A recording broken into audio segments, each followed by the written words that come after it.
We are very fortunate today to be joined by Clarissa and Amy, who are going to provide us some grassroots training. This is a foundational training to provide just some basic information about grassroots work within AHA and some information about You're the Cure network. So we are thankful that they're able to join us. I would ask that you all give them your full attention. And Clarissa and Amy, I'm going to turn it over to you. Great, thanks, Sarah. This is Clarissa Garcia. I'm our Director of National Grassroots Advocacy. Amy and I are going to tag team today. If you don't know Amy Schotmancy, she is the Grassroots Advocacy Consultant and works directly with our local staff, assisting on some of their state campaigns. So we're excited to join you today. I just wanted to briefly share the agenda with you and let you know that we're going to spend some time walking through that high-level overview of what You're the Cure is about and how we do our work. We'll walk you through an existing grassroots planning template and some thoughts around how you can coordinate with the staff on the ground for AHA. We then wanted to walk through a new document that we've created, which really focuses on how Anchor can engage the existing You're the Cure network. We'll go through some messaging tips and resource review of some existing tools that we think will be helpful. And then we have time at the end for questions. So with that, I'm going to dive into our Getting to Know You You're the Cure overview. For those of you who have some basics around this, bear with us, but we wanted to make sure everyone's starting from the same place so that you've got a good understanding of the work. So if you aren't aware, we have made the decision to brand our grassroots network You're the Cure, really based around some market research that was done many years ago and based on values messaging, really recognizing that our advocates are going to respond when we talk about how the work that we're doing impacts them personally, and have seen a lot of traction with that over the years. When you think about how we recruit our advocates, it's really through some of the existing AHA channels. So if you think about individuals who already have a relationship with the organization because they are a donor or they're part of our programs like Go Red, just really looking for opportunities to get our advocacy messaging out in front of those audiences and bring people into the You're the Cure network. We certainly do invest in paid marketing, so that could be anything from web banner ads to print advertising to social media to actual recruitment sites. And so that's another good way for us to reach an even broader audience and bring those individuals in. And then one of our favorite ways is peer-to-peer recruitment, because that's low cost or no cost, and really relying on our great ambassadors within You're the Cure to speak to the value of getting involved and what that looks like.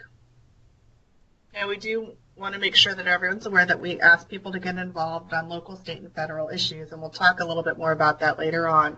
But just important to know as you get a sense of the volume of the communications that people will receive. And then just making sure that folks are aware that we really view the staff on the ground as the brand behind our You're the Cure messages. So it's not uncommon for our federal messages to come with my name on it, and then at the state level, our grassroots staff would obviously put their name on those messages. And it's just helped to create a feeling like these advocates are interacting with a real person, not just an organizational name. So something to keep in mind, and we'll talk through a little bit more in the messaging tips section as you think about using some of these tactics on your own efforts.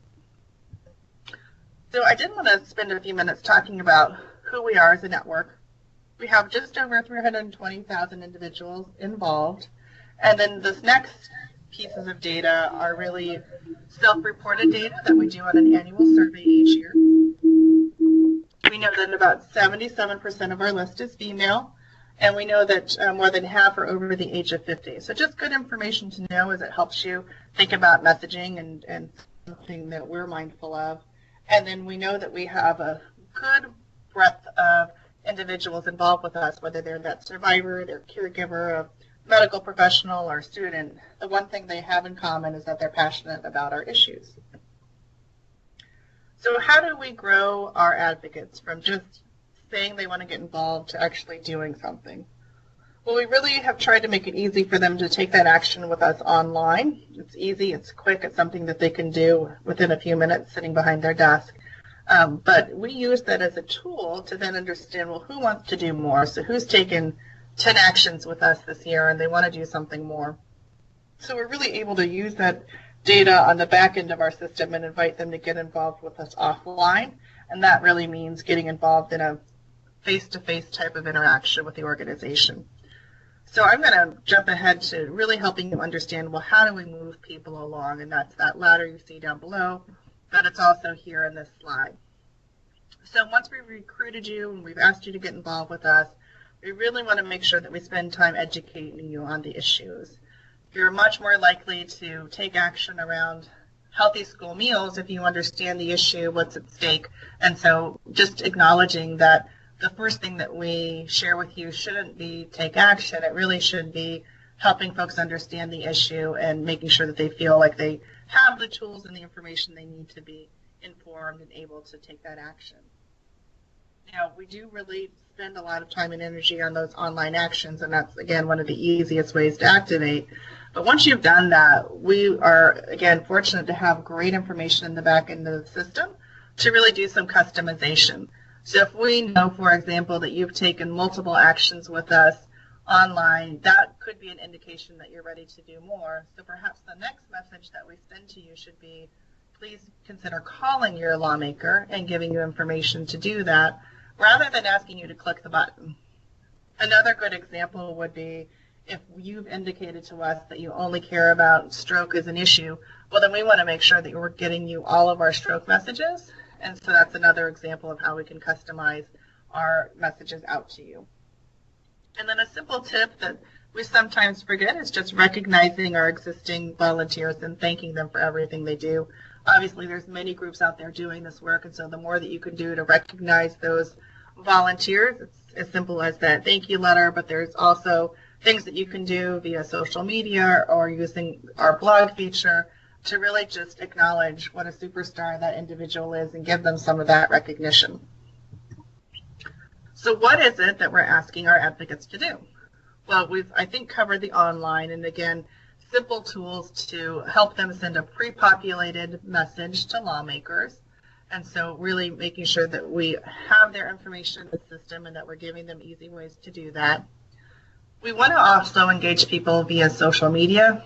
So that's as simple as following some of our accounts, but then asking folks to share information with their own networks, whether it's a video, an infographic, something that might help educate folks on the issue. We really want to empower our advocates to take that information and spread it more broadly, because that's certainly one of our efforts.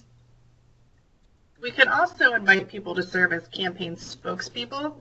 So if you're working on a local smoke-free initiative, for example, you might want to get a local waitress involved and ask her to speak out on why that smoking environment is dangerous for her health and what that could do. And so having those real stories and that spokesperson role is certainly a key part of what we want people to do for us. We've talked about how valuable it is to recruit more advocates, and personal interaction is a great example of how they can do it. And then that issue expert, so perhaps they don't have that story, but maybe they're a medical professional that can speak to why that local smoke-free ordinance is so important. We want to invite people to attend our events, so it could be a rally, a lawmaker meeting, a training, something of that nature. And ultimately, one of the highest things that we can ask people to do is get involved with their local advocacy committee. So in that case, a small select group and audience is given the opportunity to really be a volunteer leader and set some of our policy initiatives. So if you're not familiar with the website, take a moment after this call to visit it. It's you'rethecure.org. But I thought it would be helpful to give you a sense of what folks can expect when they get there. We do give our advocates a chance to indicate what issues they're most interested in, and they're able to check that box so we can really offer those customized messages you heard me speak of. But we also have the ability to display personal content. So if you've taken the time to set up a profile in our account, when you come to the site and you are logged in, the system will be smart enough to recognize that you're a registered advocate from the state of Texas. And so then the content that you will see from our site is going to be very specific to your state and what's happening at that time. Another nice feature is the ability to earn points and achieve ranks. And this gets to that recognition piece I was talking about earlier. It's a nice way for individuals to feel like their accomplishments are being noticed, and it's been a fun way for our advocates to really have that competition going amongst each other. We've been surprised at meetings to hear volunteers comparing notes about what rank people are. So for us, it's been a nice and fun tool. Now, we definitely wanted to spend a little bit of time talking about integration, since that's really one of the outcomes of this webinar and some of the work that you'll be doing. Won't walk you through all of this, but just wanted to point out that we have done some successful integration with colleagues, whether it's on the development, the Go Red side, or Science Council. And I think the key takeaways from this is really that we have a lot to offer in terms of these existing volunteers who may have a specific relationship with AHA and we're not aware that we do advocacy work. And so think about this from the perspective of your anchor work.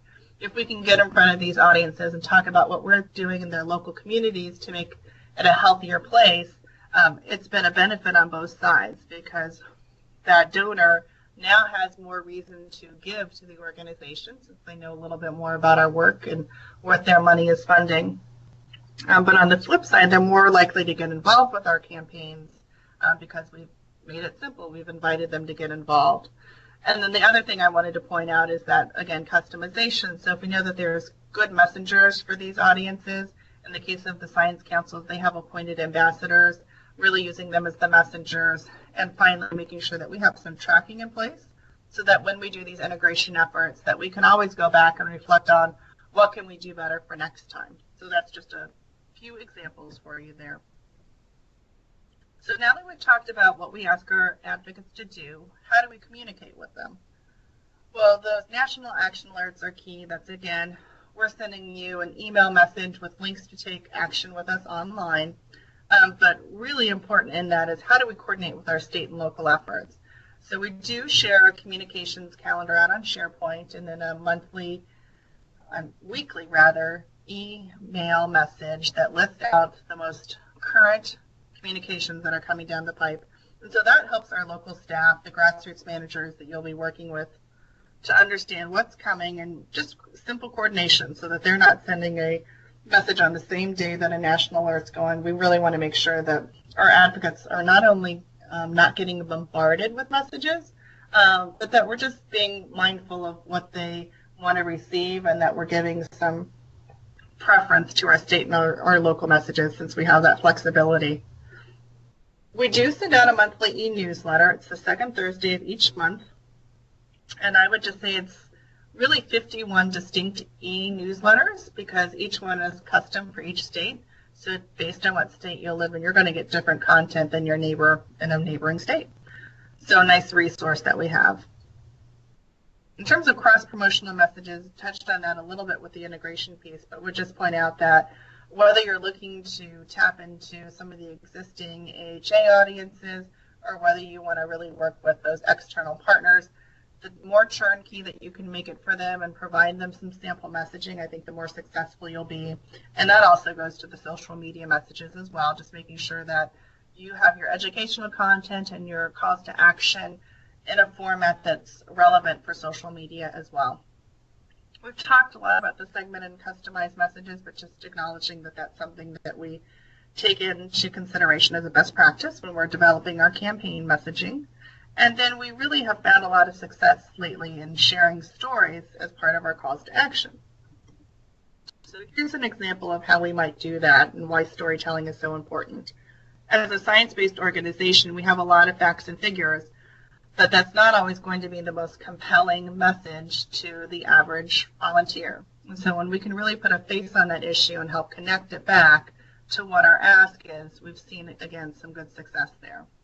Particularly when you think about lawmakers, media, really those influencers in your communities, they really want stories too. They have the facts and the figures, but if you can help them understand what this means to a real person in their community, it really helps give them some talking points and helps them become your champion. As you can imagine, when you have those stories, it can help you get some media coverage, and it also helps with recruitment.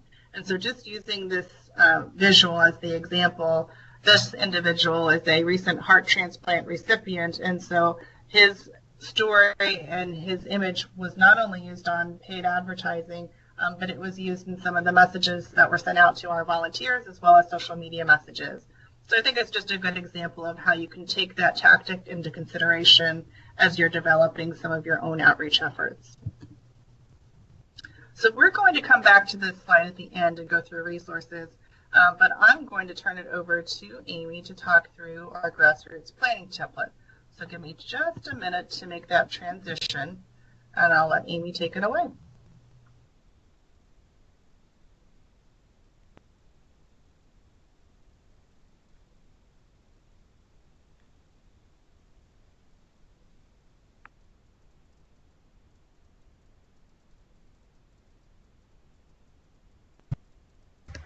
Apologies. I was showing my document, but I was on mute. Sorry about that. So I want to spend a few minutes talking through our Grassroots Planning Template. And before I do that, just want to sort of discuss the disclaimer that much of what you'll see in the Year of the Cure materials, and Clarissa referenced this a bit too, will reference lobbying elected officials, and we're certainly aware that Anchor cannot do that, but we thought it's still helpful to show you how Year of the Cure works, to show you the process that your Year of the Cure colleagues are going through so that you can better work together. And then I think there are a number of ways in which you can use these documents too and tweak them a bit to fit within the allowable activities for Anchor. I suspect your in-person training next week will include a careful review of those allowable activities. We won't spend a lot of time on that today, but just wanted to flag that there are some differences there between what's allowable under Anchor and what Year of the Cure can do, but still thought it useful to walk through and give you that understanding and that full picture of how Year of the Cure is operating so that you can work well with your Year of the Cure colleagues. So I'm going to spend a little time walking through this Grassroots Planning Template. It is one piece of our overall strategic campaign planning template. This is the part we use to really plan our grassroots engagement and our grassroots program pieces that go into those policy campaigns, particularly at the state level. So I'm going to just sort of scroll through this. I'm happy to answer questions at the end or if they pop up as we go through. The first piece you'll see here is the part where we plug in our campaign issues and we do a real assessment of our network. And so you'll see this is repeated a few times because when we do a grassroots plan, we look at the several issues. We look at the several issues that are going on at a given time in the state. So they'll list out the issue here, and in the case of Year of the Cure, we are planning contacts to lawmakers, and so they'll list their targets here. But as you're considering how you might use these grassroots tools within Anchor, your target may be a town or a particular population or demographic or something that you're trying to reach, and the tool will still work for you in that way. I'll reference a few sort of slight tweaks to make it work for you in that way as I go through, but you may consider your target a little differently than your Year of the Cure colleague who might be using this same tool. So once they identify that issue and their targets, then they do a bit of a strength analysis. And so for us, we're looking, and pardon the scrolling, I know that can be hard when someone else is doing that. So for us, we're looking at a variety of legislative targets under a campaign and assessing whether we have key contacts for those legislators, how many Year of the Cure networkers we have within that district who can do those legislative contacts. But for you, you may be looking at this again as a town or a city target and still doing the same sort of assessment. Who are your leaders in that area? How many folks do you have within that market or that area that you're working? And then what are the needs? So you identify what you have existing and you look for those gaps and identify the needs and then do some of your strategic planning and plan out your efforts accordingly. I'm going to scroll for a second because, as I said, this repeats a few times because we allow for planning 3 issues, and certainly you can add on if more issues are going on at a given time. I think you guys are primarily working on single issue campaigns within each of your markets. And then the next piece of this for us is a target analysis. We spend some time really looking into the backgrounds and the the things that will move our target. We worked closely with M&R and doing pathways of influence research to find those connection points to difficult to move legislative targets, but you can also do pathways of influence on a specific town, and they have a great example they can share. I believe it's available on the website, or we have it within our pathways of influence documents. There's even a how-to document on how to conduct a pathways of influence report, but ultimately the result of those reports and this research is giving you all the background information you need to effectively reach a target. And so in the case of a legislative target, we're looking at things like what motivates them, where do they work, what boards do they serve on, what organizations do they belong to, do they belong to religious organizations or clubs, do we know any other people in those arenas and sort of operating in those same circles who can reach them perhaps when we're struggling to do that. So we're looking for those sort of various pathways to get our message to the elected official in our case, and hence the pathways of influence name. So we do a good bit of this background research. Again, you can certainly do that on a town, but as we are working together, know that this is how your You're the Cure colleagues are thinking about those targets that they may be discussing. I'm going to scroll on down here to our next section, which is a sort of a process piece in advance of legislative sessions. And so this is an important note on kind of timing. Our You're the Cure colleagues are, or your You're the Cure colleagues are developing their grassroots plans early in the year and they're developing them between July and September. And certainly we know their living documents and their grassroots plans are going to change throughout the year. So that doesn't by any means indicate that it's too late to get in there. But they certainly have been trying to look holistically at the year ahead and plan out their campaigns as a long-term series so that they can bring advocates along and begin the messaging and the education and ultimately move them to engagement and have them ready for legislative sessions, the bulk of which happen from January to May for various time periods within that, but that's when the bulk of state sessions happen. And so they work to get their advocates ramped up and ready to really engage in state legislative issues around that time. And certainly there are overlapping local initiatives and that sort of thing too, to have that overall awareness of what's happening with You're the Cure advocates. We do spend a bit of time from a You're the Cure perspective looking at integration. Certainly the anchor campaigns are a great example of that. Clarissa shared several others. This is something that may be helpful for you all as anchor staff too, as you're thinking about grassroots advocacy, thinking about both internal and external groups, and I'm sure you guys are doing that. But we encourage in the grassroots plan to list out those groups and who the contact is and when you might have an opportunity to go in and present or have a meeting or whatever it is and talk about the opportunity to work together. So in addition to our You're the Cure and Anchor collaboration, which we are looking forward to having in even a stronger way moving forward, you might consider utilizing this tool as well.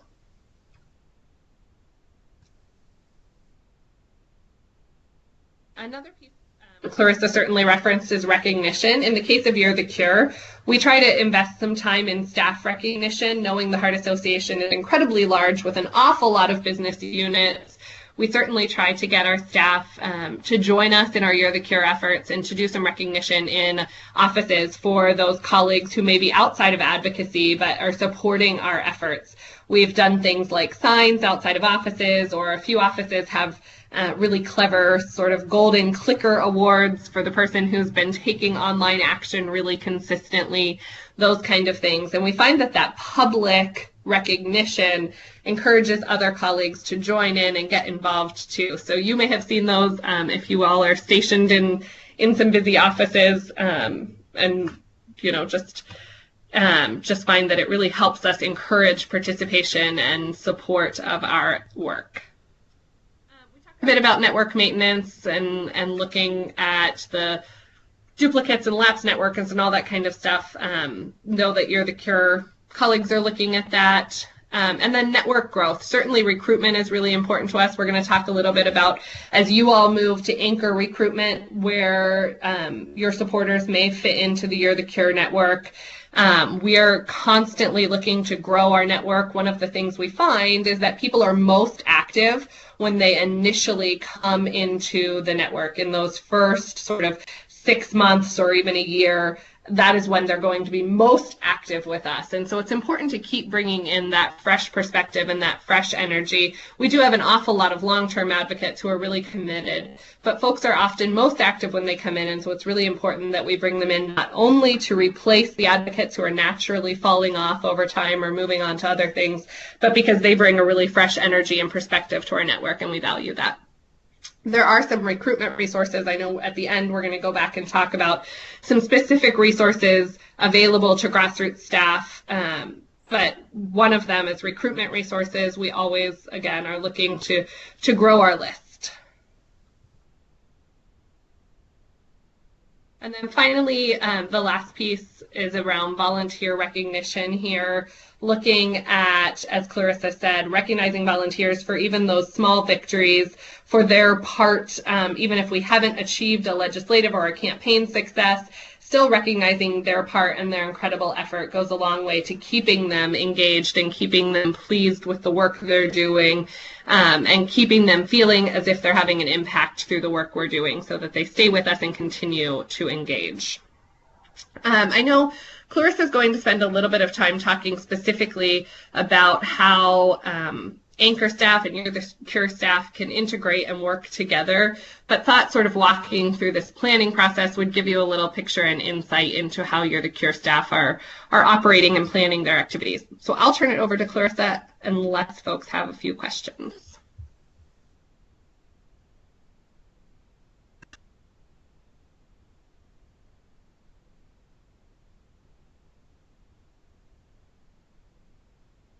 So hearing no questions, I've brought up an additional document that you'll have access to after the call. You'll see that we've put a lot of resources in a SharePoint folder for you.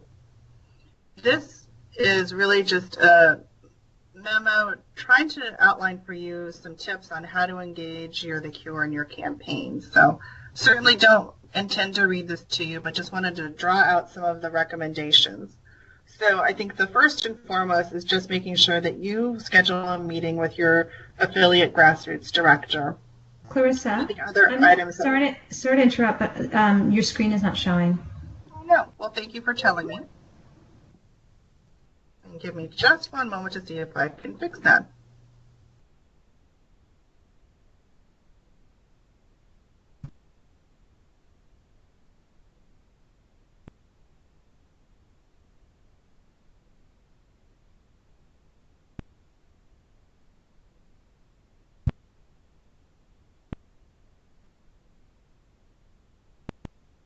Okay. Let me know when folks can see it and I'll get started again.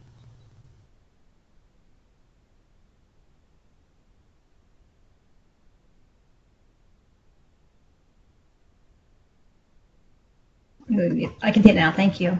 Okay. Great. Okay. So, again, you'll receive access to this document after the call, but the few tips that we have to offer is, I think, fairly basic and straightforward, but making sure that you schedule a meeting with your local grassroots staff person. We'll also make sure that you have a link to a website page that maintains by state who those individuals are in case you don't know. But I think that's just an easy initiative that you can take on as a result of this call. And really the purpose is to go through what campaigns you have in the pipeline, understanding what the You're the Cure campaigns are, and then looking to see where there's some opportunities. So I could see a natural result of that discussion really being a focus on what are the messaging opportunities for You're the Cure. So we know that this is an audience that already cares about heart and stroke policy issues. They're accustomed to taking advocacy action. So they're probably going to be a good resource for you on your local anchor campaigns. And so we will be sharing with you all a request form that really speaks to what is the information that your AHA Grassroots Director needs to be able to send out a message for you. And it's going to be basic information and some messaging tips that you'll get from Amy in a few minutes. But I think that's just really a good way to make sure that you're getting that grassroots director all the information that they need. And then just making sure that you understand that it's really that AHA grassroots staff member that would need to actually send the message and schedule the message within their own calendar, unless your affiliate has a different setup. We'll also want to make sure that we establish some tracking links. And so that's information that the grassroots staff will manage for you, but just making sure that we have a good way to track and share results. Now, we talked about the fact that recruiting from You're the Cure to find some of your new anchor supporters is a resource for you. So just wanted to walk through, again, some additional tips here. We'll recommend that those issue-specific materials be crafted for your online or offline recruitment. So online recruitment could be a simple email message out to the existing audience in a specific town that you're working in, and though AHA grassroots staff would help identify who those individuals are, but just rely on you to craft that messaging, whether it's an email invitation to join, whether it's a paper sign-up card, looking to you to really assist with that, but then making sure that as we're doing that recruitment, we acknowledge that these individuals would be coming into the You're the Cure network. We don't want to confuse anyone by potentially bringing them into You're the Cure and having them receive those branded messages when they were recruited for some of your anchor initiatives. So just something to think about. There should be some ways that you can craft that message, and I even think Brian in Texas has some examples on how he's already done that, but just acknowledging that that dynamic exists and we want to be very upfront with people. Now, seeing that this is an existing database and network, we thought that one of the best ways to really manage this process was specifically for some of your offline recruitment, or as you are at events and you get people's names and their email addresses and you invite them to get involved with you, we would strongly encourage that you send them some educational messages first. You heard earlier in the presentation the value of those educational messages, but it's also important for the work you're doing, knowing that there are some specific lobbying restrictions due to the grant funding source. So that's the first part of the recommendation. The other is that for the time being, we really look to a simple manual process to manage those communications. So this is just sending out your messages through Outlook and making sure that we give those individuals the opportunity to join You're the Cure. So if you are running a smoke-free campaign, for example, you might send anywhere from 1 to 3 messages about why smoke-free is important for your community. Well, the last message in your series should be that call to action. And when you include that hyperlink for an individual to take action on the You're the Cure site, that's essentially a way for them to opt in to our network. So that will be important to know going forward, and is in line with some of the privacy policy issues that the organization has. Now, once they're in the system, and this is something that we will be going over with the grassroots staff as well, we'll make sure that we are setting up some flags on the back end of the system so that we know these new individuals came in through an anchor campaign, and that allows you to get some good information from your colleagues about how these individuals are performing when it comes to calls to action, but it also will give you a sense about how many individuals that you have through this channel. Now, we did also want to provide some basic tips since we're encouraging this manual approach for the time being, and that is when you're sending things out via Outlook, just some simple reminders.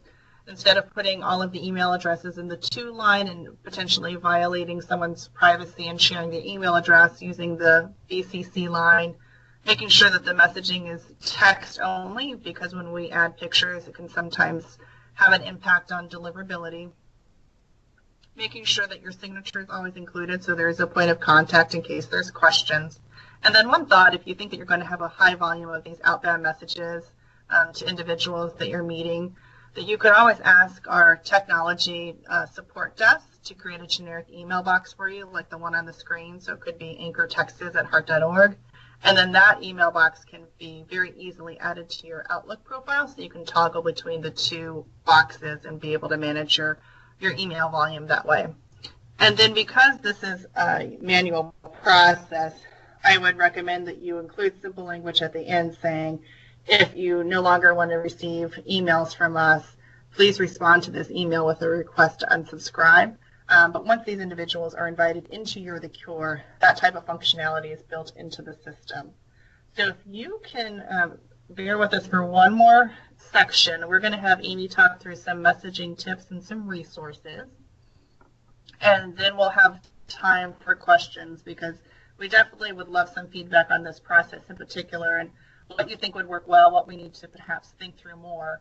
And then I would just acknowledge, as Amy's bringing up her screen with the messaging documents, that we also will be going through a lot of this information with the Grassroots staff on their monthly call next week. So if you could hold off on reaching out to them until that time, we definitely want to make sure that they're getting the information at the same time that you are, so that we're all on the same page. So let me turn it over to Amy to walk through some additional resources, and then we'll have time at the end for questions.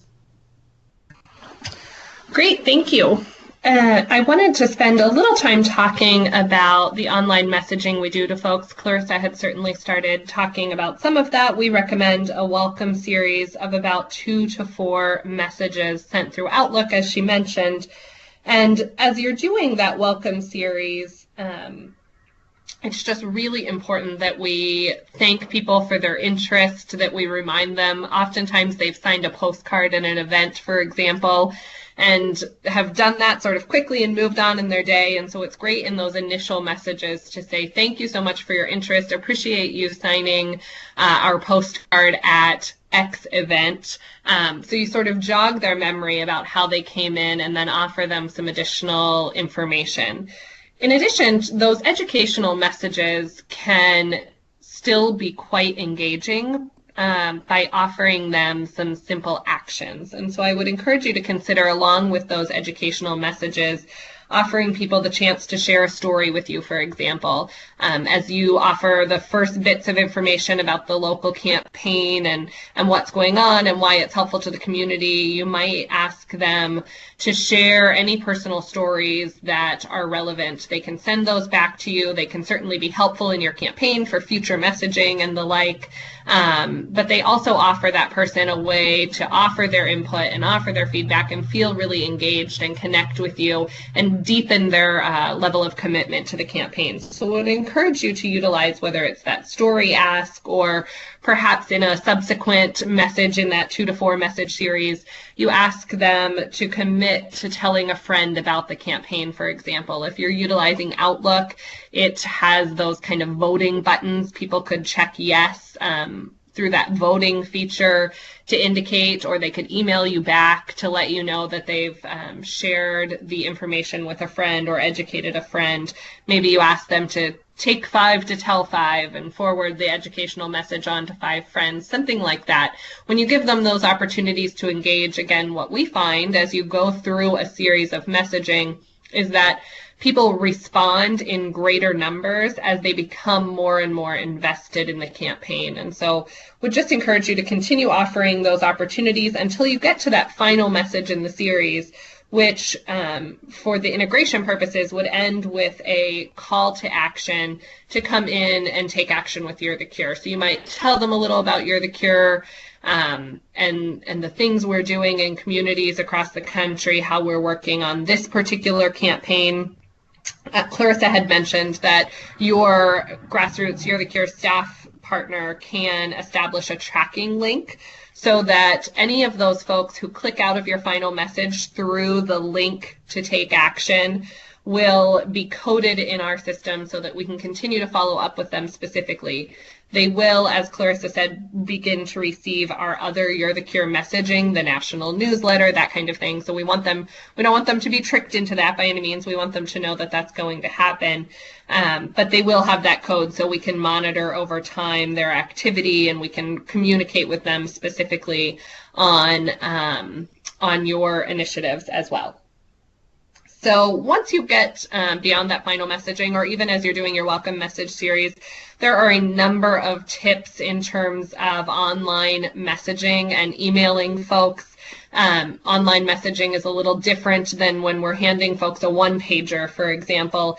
And I won't spend a lot of time reading through all of this, this document is available to you, and I'm certainly happy to answer any questions. I'll just quickly kind of look through it here on the call. The first piece is around communications planning. We really, as Clarissa mentioned earlier, try to coordinate an awful lot of messaging to folks, national messages, state and local messages, and so it's important that we do some long-term planning and look at the overall picture in terms of what's coming at various time periods. We can block off a week maybe for a particular series or that kind of thing. So as you sit with your You're the Cure colleagues to talk about messaging, both the You're the Cure list on anchor initiatives and also bringing anchor folks into You're the Cure, they'll be looking at this communication plan that they've been creating and finding the right spaces to ensure there's a good time and a good opportunity for those messages. I mentioned identifying a theme. For a lot of our campaigns, we try to identify a theme. I suspect that your campaigns already have those themes that can serve as a good overarching sort of message umbrella for that welcome series and ultimately for the bringing them into You're the Cure. There are a number of pieces of information here about reading online and how people consume information online. Because people read so differently online than they do from a page, it really requires us to write differently for an online audience. And so know that folks read a lot slower online, and by the very nature of reading online, that means they have the web accessible and they have an awful lot of other information and competing emails and a lot of distractions and that kind of thing. So what we try to do is make our information stand out. We try to use some sort of visual tricks and things like that to get our point across in a very short amount of time, knowing we have their attention very briefly.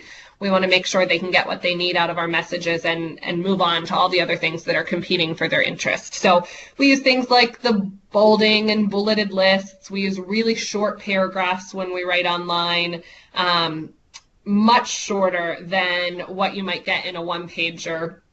If you take a look at any of our sort of one-page documents, it's one thing to be able to scan through that page that you're holding in your hands, but if you think about that same volume of information delivered on your screen, you'd think, my goodness, this person sent me a novel as an email. So just remembering that when we're reading online, we expect very short sentences, half the word count of sort of a one-pager to convey the same idea, and that really requires us to think a little differently about our writing. You'll see some fundamentals there. Lots of them are about being brief and being a ruthless editor and cutting out words and all that kind of stuff. The other one that I'd point to is really the avoidance of jargon. We have a lot of terms within our policy work that mean something to us, but that to everyday folks probably don't have the same, don't carry the same meaning. And so it's important that we consider whether someone not entrenched in the same efforts that we are would understand what we're saying. So always think of those everyday conversational equivalents and be sure we're using that conversational tone. To that point, don't hesitate to write in the first person. I was happy to meet you. Will you join us at this event? Use that first person as opposed to writing as if it is that one-pager policy document kind of thing where you'd avoid that. Think about, you'll see that little box there talks about motivation. Certainly think about the factors that motivate people to take action. Talk about how it affects their self-interest, appeal to everybody's sort of hope and desire for a better tomorrow, that kind of thing, and use those motivating factors to set the tone for your messaging. I'm going to scroll down in the document a little here and review just a couple more pieces. So I encourage you when you're writing messages, we encourage all of our grassroots staff to really ask themselves a few questions as they write an alert, which is, what do we want people to think when we present this information? So when you're doing those educational messages, you'll write them differently based on what you want people to think. Do you want them to feel, the next question is how you want them to feel. Do you want them to feel hopeful and excited about the possibility? Because that will certainly give one tone to your writing. Or do you want them to feel really afraid of the current reality? That will still motivate them to act, but you'll use a slightly different tone or shape your message in a little bit different way. And then what do you want people to do? And if you answer all of those questions before you start writing, it'll give some clarity and give you a really great starting point. There's a really basic anatomy of an alert here. In our case, we're often driving them to those online actions, but regardless of the action, this anatomy works really well. So you tell them that there's a problem in the community, but you have a solution. It's urgent. They join in. It's urgent because there's, this problem needs our attention now. There's a vote tomorrow, that sort of thing. So you let them know there's a problem, but we have a solution and it's urgent that we do something about it now, that we need them, and then you offer them the opportunity to take action. Any additional information comes sort of at the bottom of your message, and that's noteworthy because it's the opposite of how we're inclined to ask somebody for something. If we're talking to them or if we're writing those policy documents, we're much more inclined to give them all sorts of information. I volunteer with this really great organization and we do all of this stuff, and you want to tell them all about it before you say, won't you join me? But when we're writing online and knowing how brief we need to be, we get right to the point. There's something going on and I need you to do it. Here's an opportunity to do it. If you need more information and convincing, then those folks will read on and get the more information, but that'll come later in your message. Really quick, last few points here on the page, again, about knowing your audience and really considering that you might be talking to folks who aren't totally entrenched in the campaign yet, and being careful that, your colleague who doesn't work in the same kind of business, or that your mom or your friend would understand this, even if they don't do the same kind of work we do. And then just the utilization of stories. Clarissa talked a little bit about this. As you're presenting information to folks, stories are an incredibly compelling way to do that. You'll see the little statistic here that one psychologist shared, which says that a fact wrapped in a story is 22 times more memorable. And that really stuck with me. That's a pretty significant difference. And so when we can utilize stories and connect to people in that way, we can really do a much better job of communicating with them. I'm just being sensitive to time here. There's a little bit about subject lines there. I'm happy to talk to you about them at any time. And I suspect next week you may spend some time talking about writing too. But I want to jump to talking just about resources a little bit. And Clarissa, you know what, if you can put the presentation back up with that one slide. Sure, I'll do that while you're talking. Perfect. So the links are on there to a folder that Sarah has created on the anchor portion of SharePoint, which has these resources that we've been walking through. Our planning template, it has this slide deck, the communications piece. It'll have an alert request form there. We're putting a number of documents there that might be helpful as you really look to do better integration with your You're the Cure colleagues, or as you want to utilize them for your own work around grassroots organizing. In addition, we have a SharePoint site, and I've included the link there to our grassroots SharePoint site. There's all sorts of resources there in terms of recruitment resources. We have a peer-to-peer recruitment kit that you could use as a model for developing something on your own. There are training resources there. One of the resources that we put in that folder, I neglected to say, is an advocate manual for You're the Cure. So as your folks might be curious to know more about You're the Cure, those recruits, that kind of thing, there's certainly that advocacy manual that they could take a look at. Back to our SharePoint site, there are writing resources and training and some quick tips documents around things like subject lines or utilizing social media, that kind of stuff. You can feel free to visit that site, look around. If there's anything that sparks your interest, I am certainly available and happy to hop on a quick call or to provide some more context or information around anything you might see there. We do try to populate there as well some industry articles and interesting things. There was an article just recently I send out. Clarissa had mentioned a weekly Grassroots Gazette, and there was some information or an article in there recently just about sort of the 10 best ways that we motivate or appeal to the emotions of our readers. So that sort of thing is available. So just to say that there are a host of resources around grassroots advocacy on our SharePoint site.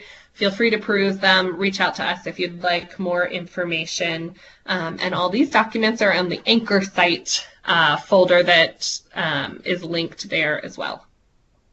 Clarissa, anything to add before we jump to Q&A?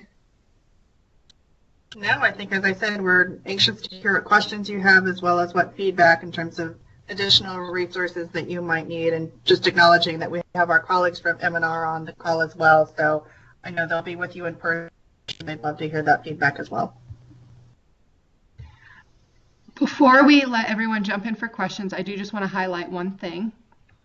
They talked about the different educational messages that will need to proceed any sort of ask. In this area, we do want to be very cautious, so we do need to make sure that we send out more educational messages rather than less, so let's err on the side of more.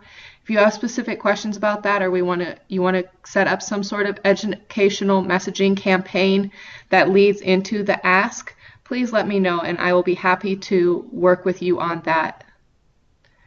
So if anyone does have some questions or comments for Clarissa and Amy at this time, now is the time to ask.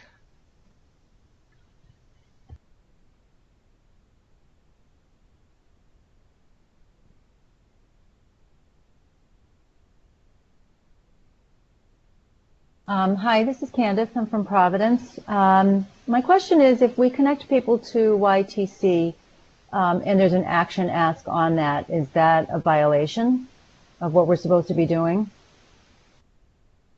So because they would have opted into that network and that messaging, that's our safeguard, so to speak. So Okay. They would be consciously saying that they want to get involved and receive those messages. And that's why the educational messaging that Sarah referenced, as long as that's happening in advance, then we've all done what we needed to do. Okay, thanks. Sure.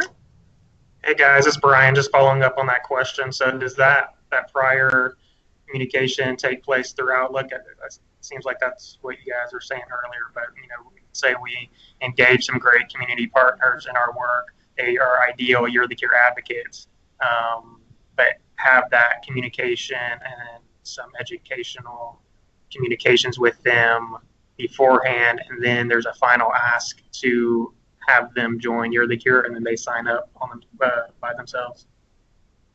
That is accurate, Brian. I think what we're looking to hear too is some real life examples of how that's going to play out. So if you feel like those external partners, that's a really wide audience for you to reach and not manageable via Outlook.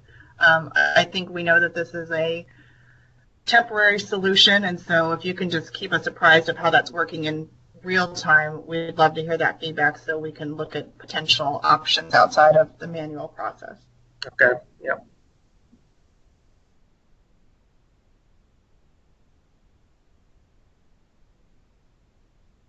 I'll just say, thanks for the presentation.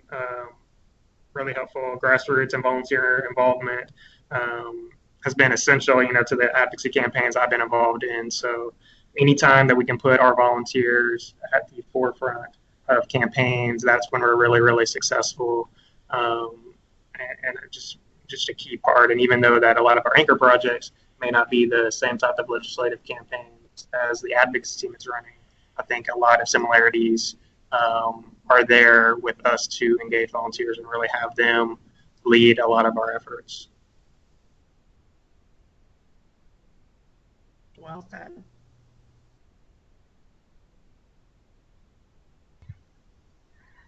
Are there any other questions or comments at this time?